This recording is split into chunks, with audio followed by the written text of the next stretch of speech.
Isang masayang araw mga kalas. Dito pa rin kami ngayon sa Maracaibo mga kalas. Dito nag-loading pa rin kami ng clinker. Hindi pa tapos pero mayroon na kaming natapos na isang budiga mga kalas. Itong cargo hold number 3, sinara na, tapos na to. Bali, ang hindi pa tapos 1, 2, 4, 5. Pero malapit-lapit na rin to kasi konti na lang yung natirang kargada. Baka bukas o sa sunod na araw tapos na, depende kung hindi uulan. Kasi pag uulan kasi tigil operasyon kasi mahirap kasi pag yung clinker mabasa, titigas. Kaya problema sa barko. Kaya ngayon mga kalas, ito yung ngayon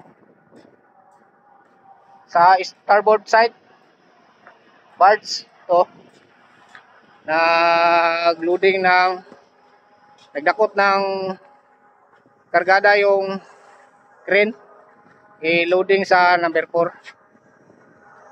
Ikot ako ngayon mga kalas kasi duty ko. Titingnan ko yung mga barge sa gilid ng barko. So sige mga kalas, hanggang dito na lang muna. Maraming salamat. God bless all.